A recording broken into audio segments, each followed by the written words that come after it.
Luzon, Visayas, Mindanao at buong mundo ngayon ay Huwebes, February 6, 2025. Ako si Paul Henson at ito ang Balitang A to Z.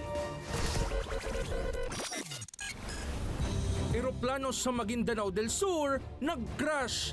4 kumpirmadong patay.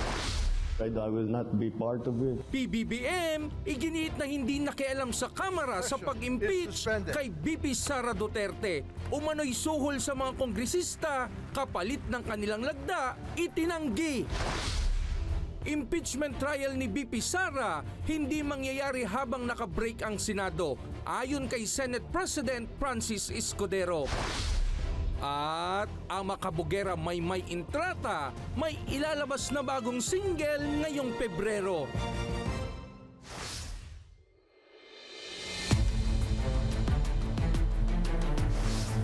Magandang gabi. Ang ating top story, walang papel o anumang kinalaman ang Malacanang sa pagkaka-impeach kay Vice President Sara Duterte, ayon mismo kay Pangulong Ferdinand Marcos Jr. May hirit naman ang dating Duterte spokesperson na si Harry Roque sa mga kongresistang sumuporta sa impeachment. May balitang A to Z si Stanley Gahete. No, the executive cannot have a hand in the impeachment. Walang role ang executive sa impeachment. Ito ang iginiit ni Pangulong Ferdinand Marcos Jr. matapos i-impeach ng Kamara si Vice President Sara Duterte. Aniya, constitutional mandate ito ng Kongreso at hindi ng ehekutibo. From this point on, I'm just a very interested observer. But again, I don't appear, I will not be part of it. There will be no representation from the executive. Why should there be? Nitong Miyerkules, bago magsara ang 19th Congress, na-impeach sa House of Representatives si VP Sara matapos makamit ang suporta ng mahigit 200 mambabatas. Agad namang nagpahayag si Davao City Representative Paulo Duterte na pamumulitika ang lahat ng ito kasabay ng tila pagbabanta sa gobyerno. Pero hindi na ito ikinagulat ng Pangulo. What else would he say? Alam mo naman sabihin niya, tama lahat yan. Dapat talaga siya. It's nothing surprising. We've heard these statements from Congressman Pulong before. Mariinding itinanggi ni PBBM ang akusasyong nagkabayaran sa mga kongresista. I heard also the assertion that may ganon. I don't think so. Overwhelming ang boto ni ang pumirma.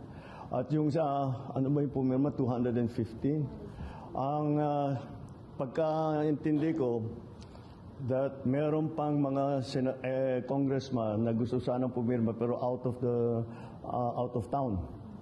So hindi sila makapunta para pumirma. Sa kabila ng pagtanggi ng Pangulo, numero 1 lumagda sa impeachment ang kanyang anak na si Ilocos Norte Representative Sandro Marcos.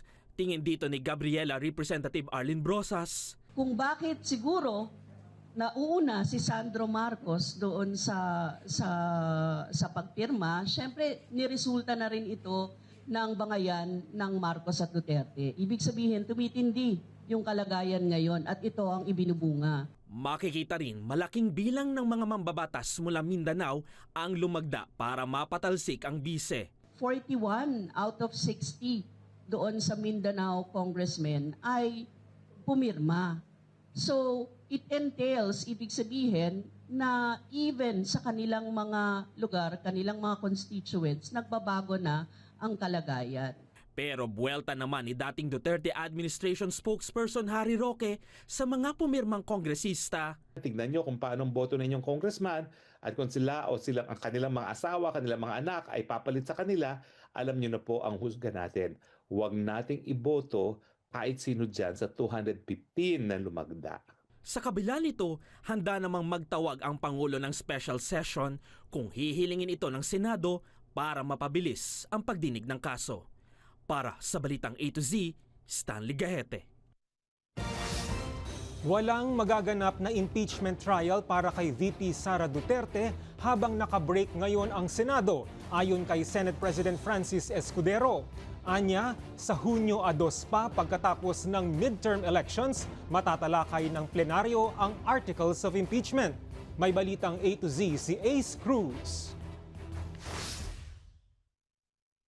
Walang magaganap na impeachment trial habang nakabreak ang sesyon ng Senado. Ito ang paglilinaw ni Senate President Francis Escudero isang araw matapos na may transmit ng House Secretary General ang articles of impeachment laban kay VP Sara Duterte. So legally, it cannot be done again, as I said, because the impeachment court was not convened. Sa halip, sa Hunyo 2 na ito matatalakay sa pagbabalik sesyon pagtapos ng midterm elections kaya tatawid pa ito sa 20th Congress bago mapagdesisyonan. Halos tiyak na yon. Aabot ng 20th Congress at ang magpapasya na rito ay ang 20th Congress at hindi ang 19th Congress. Gayunman, pwede na nilang simulan ang pag-review sa ilang proseso kabilang ang pag-update sa rules of impeachment. Hindi namin ito mamadaliin, pero hindi rin naman namin ito labis na iaantala. Hindi kami magpapapressure kanino man na bilisan ito o i-delay ito. Gagawin namin yung trabaho namin ayon sa saligang batas mula nung aktual na nakatapos ng impeachment ang Senado sa impeachment ni dating Chief Justice Corona. Hindi pa na-update yung rules. At maraming butas yung rules na yon. Bumuelta si Escudero sa ilan na minamadilang Senado na aksyonan ng impeachment gayong matagal na itong nakabinbin sa Kamara. Kung nagpa-banjing-banjing sila gawin ito, siguro wala naman silang basihan ngayon na madaliin kami lalo na nasa huling araw na ng sesyon. Yan pinadala sa amin halos mag-aalas 5 pa ng hapon. Binubusisi na ngayon ng Senate Secretary ang binigay na articles of impeachment ng House Secretary General mula sa mga pirma ng higit sa 200 na mambabata sa tilampang detalye. Para matanggal sa pwesto si VP Duterte, kakailanganin ng 2/3 na boto o 60 na senador na papabor dito. Oras na mabakante ang VP position, mag-a-appoint ng Pangulo mula sa Kamara o Senado at pagbobotohan ito ng miyembro ng parehong kapulungan ng Kongreso. Para sa Balitang A to Z, Ace Cruz. 4 ang patay sa plane crash bandang alas 12:30 ng hapon ng Huwebes sa barangay Malatimon sa Ampatuan, Maguindanao del Sur. Sa kumalat na video online, nagkumpulan ang mga residente sa crash site. Sumalpok pa sa kalabaw ang multi-engine aircraft na Beach King Air 300. Kinumpirma ng Bangsamoro Police at ng Civil Aviation Authority ang insidente.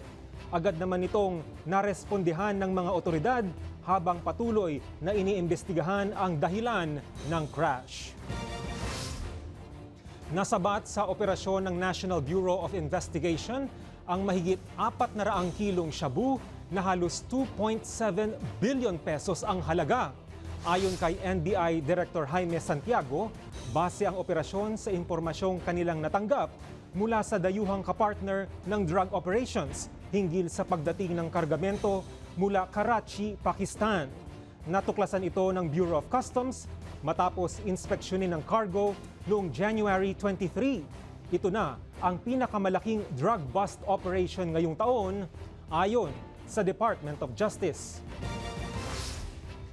Bistado ng pulisya ang operasyon ng ilang grupo na gumagawa at nagbebenta ng Peking Persons with Disabilities o PWD ID sa Maynila. Arestado ang 3 suspect matapos mahuli ng Manila Police District sa Quezon Boulevard, Santa Cruz ang paggawa ng mga Peking ID habang nahuli rin sa entrapment operation ng NCRPO sa Quiapo ang 3 pang suspect. Nakuha sa kanila ang ilang paraphernalia at iba't ibang Peking dokumento. Sinampahan na ng kasong falsification of public documents ang mga suspect sa Manila City Prosecutor's Office.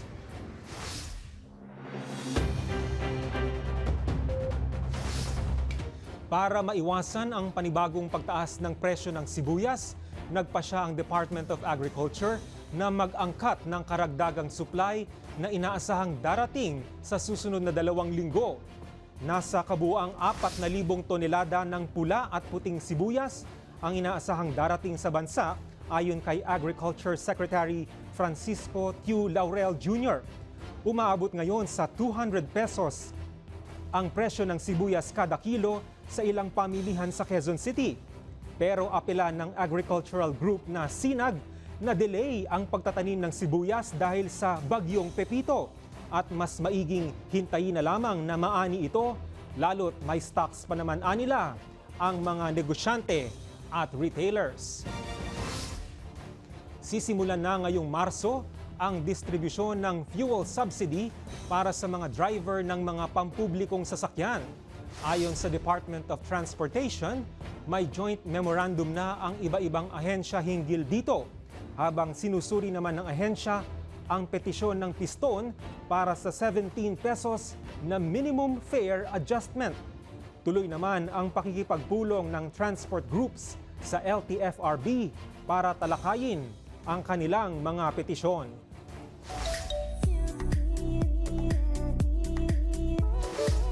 Nagdiriwang ang Blinks ngayon dahil nalalapit na ang pagbabalik bilang isang grupo ng Korean pop girl group na Blackpink.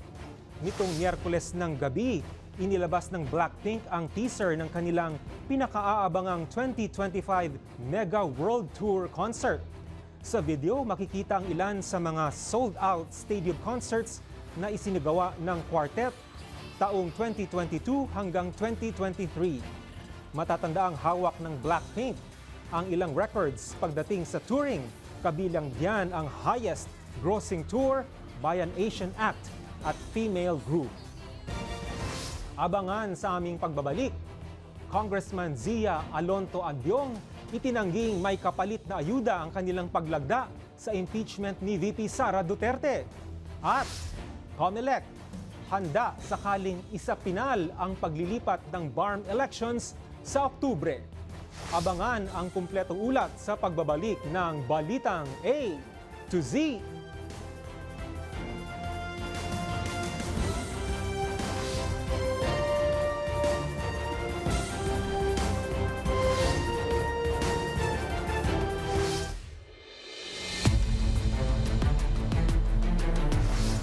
Itinanggi ni Congressman Zia Alonto Adyong ang mga akusasyon sa social media na may kapalit na ayuda ang kanilang paglagda sa impeachment ni VP Sara Duterte.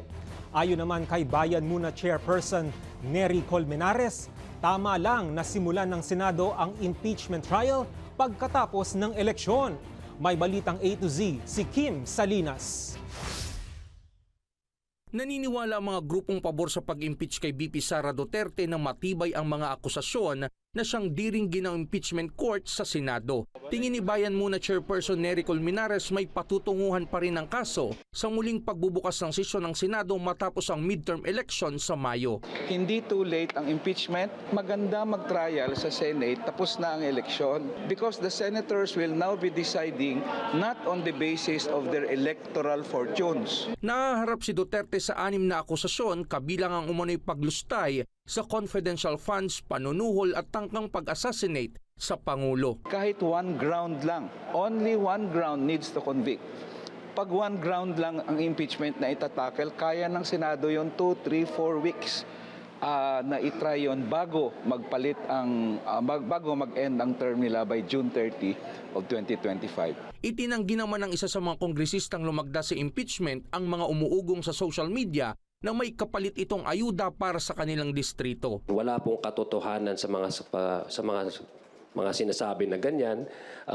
We would like to again to focus on the impeachment complaint. Ito po ay diversionary tactic na ginagawa po ng mga tao o grupo na ina-assail po nila yung integrity ng House. Isa si Adjong at Gutierrez sa mga tatayong prosecutor o taga-usig oras na mabuo na ang impeachment court sa Senado. To have to categorically deny such allegations in the same way deny yung allegations po from the chairman ba yun, na may FLR. This was an independent action.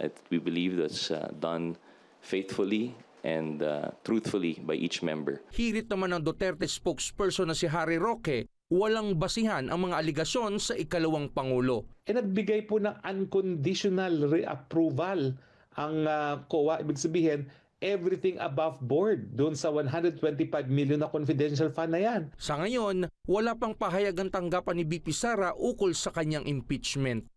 Para sa Balitang A to Z, Kim Salinas. Nakatakdang ibalik sa Pasig City Jail si Apollo Kibuloy matapos ang pananatili sa ospital dahil sa pneumonia.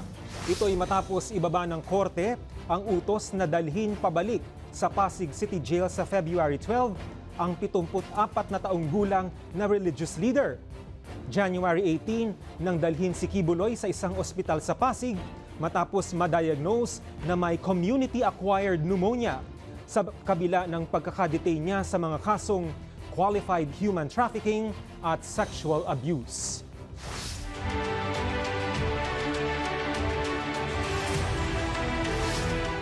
Nakahanda ang Commission on Elections sa mga pagbabago kaugnay ng petsa ng Bangsamoro Autonomous Region in Muslim Mindanao o BARM parliamentary elections.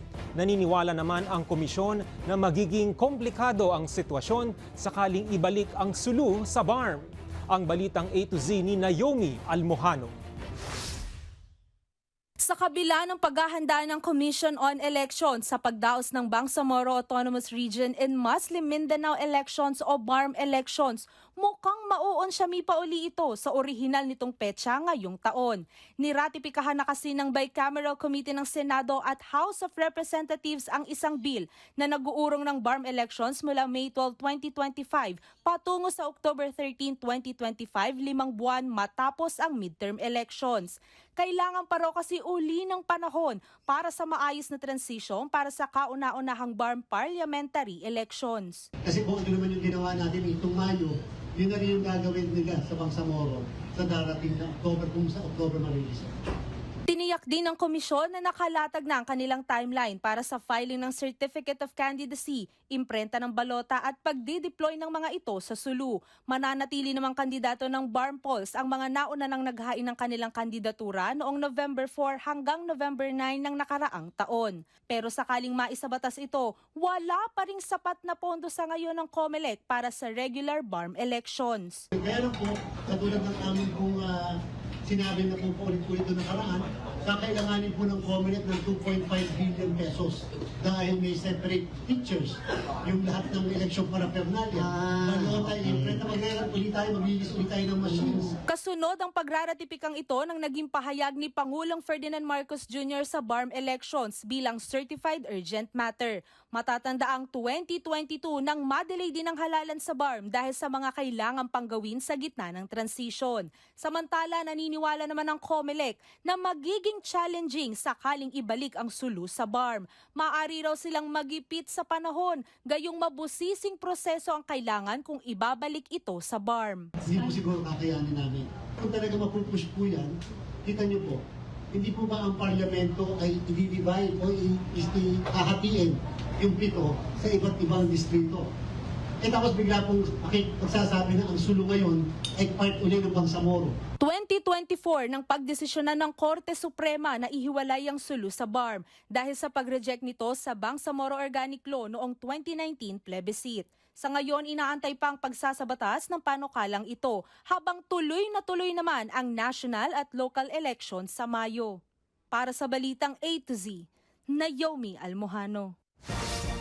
Matapos palawigin ni Pangulong Marcos ang termino ni PNP Chief General Romel Marbil ng 4 na buwan, target ngayon ni Marbil na mas paigtingin pa ang paghahanda at seguridad para sa darating na midterm elections. Ayon kay Marbil, prioridad ngayon na masigurong mapayapa at credible ang halalan sa ilalim ng kanyang pamumuno. Ang commitment po niya hindi lamang po sa ating Pangulo, pati na rin po sa mamamayang Pilipino na ipagpapatuloy po niya yung serbisyong sinimulan po niya nung siya ay mag-assume po nung April. Magkakasabay na ipinasara ng Department of Migrant Workers ang 5 Japanese Learning Centers sa buong Pilipinas. Ang modus kasi, iligal na naniningil ng malaking halaga sa mga Pinoy na nag-aasam na makapagtrabaho sa Japan. May balitang A to Z si Ian Maghanoy. Kuha ang smartphone video na ito ng Department of Migrant Workers nang ipasara ang Hikari Japanese Learning Center Corporation sa Malate, Maynila, Huwebes ng umaga.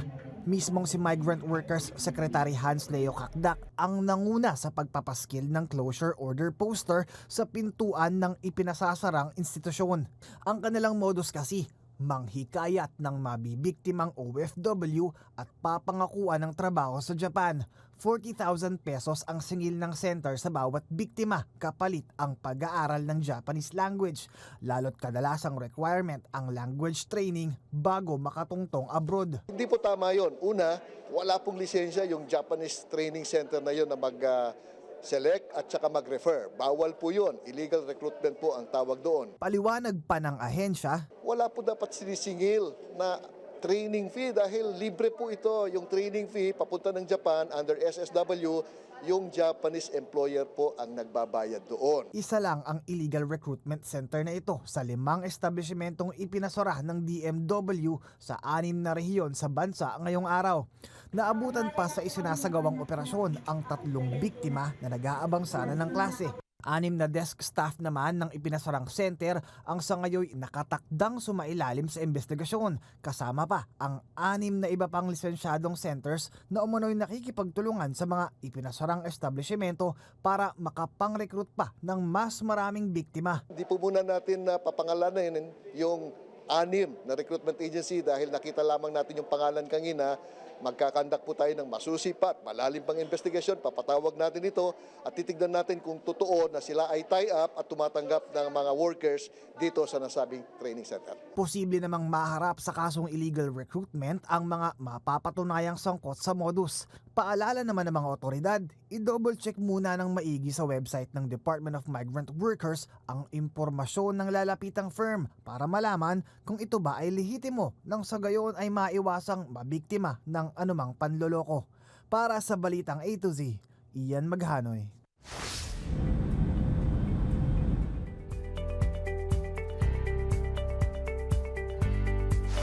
Nilagdaan na ni US President Donald Trump ang executive order na magbabawal sa paglahok ng transgender women sa women's sporting events. Sa ilalim ng order na Keeping Men Out of Women's Sports, hindi papayagang lumahok ang mga transgen women sa mga female-designated sports. Ayon kay Trump, ito ay para mapanatili ang pagiging patas sa mga kompetisyon.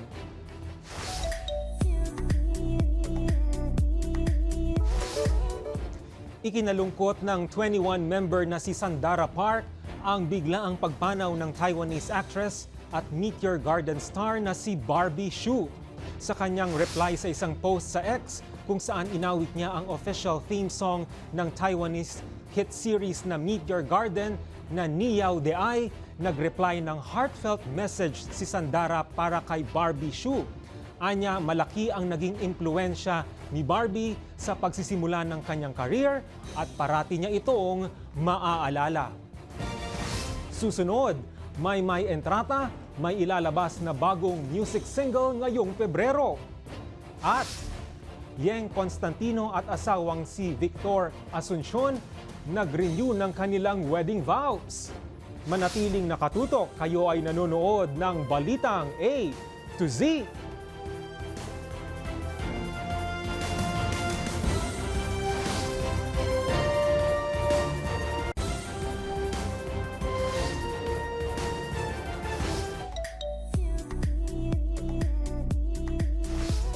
May ilalabas na bagong music single ngayong Pebrero ang singer-actress na si Maymay Entrata. Ano kaya yan? At Yeng Constantino at asawang si Victor Asuncion nag-renew ng kanilang wedding vows. Alamin natin yan sa Balitang A to Z Showbiz ni Lane Garcia. May's new single is coming! May bago na namang aabangan ng fans para sa nag-iisang ama kabogera, May Entrata. Yan ang kanyang upcoming new single na pinamagatang Paradise na nakatakdang i-release sa darating na February 20. O diba, post-Valentine's Day lang ang peg. Mismong si Maymay ang nag-anunsyo ng good news na yan sa kanyang IG. Agaw pansin din ng isang long post ni Maymay na tila nagsasabing nais niyang i-reborn ang sarili at magkaroon na rin ng sariling broadcast channel very soon. Well, aabangan natin yan. Way to go, Maymay! Samantala, after 10 years, muling ikinasal ang OPM singer-songwriter na si Yeng Constantino at asawang si Victor Asuncion. Sa Instagram, ibinahagi ni Yeng sa isang post ang video snaps ng kanilang vow renewal ceremony kasabay ng pagdiriwang ng kanilang 10th anniversary. Bukod dyan, inihayag din ni Yeng ang kanyang pagmamahal at pasasalamat sa kanyang asawa matapos ang isang dekadang pagsasama. Taong 2013 nang magkakilala sina Yeng at Victor through a common friend. 2 years after, ikinasal ang dalawa sa isang garden ceremony sa Hacienda Isabela sa Tagaytay. Congratulations, Yeng and Victor! Para sa balitang A to Z Showbiz, Lane Garcia. Kung kayo ay may kwentong kakaiba, mga kwento ng pag-ibig o storya ng inspirasyon at pag-asa, maaari nyo itong ibahagi. Sumali sa ating Facebook group na Balitang A to Z. Panoorin ang replay ng ating programa at sundan ang ating social media pages. Hanapin ang Balitang A to Z. Ang ating pabaong quote of the night ngayong Huwebes ay mula sa ekonomistang si Jeffrey Sachs. Sabi niya, ang matinding kahirapan ay siyang pinagmumulan ng sakit, kaguluhang politikal at terorismo. At yan ang mga balita at impormasyon, mga kwentong may dalang inspirasyon na tinutukan ng Balitang A to Z. Sa ngalan ni Barbie Mulak, ako si Paul Henson. Maging maalam, makialam. Magandang gabi, Pilipinas!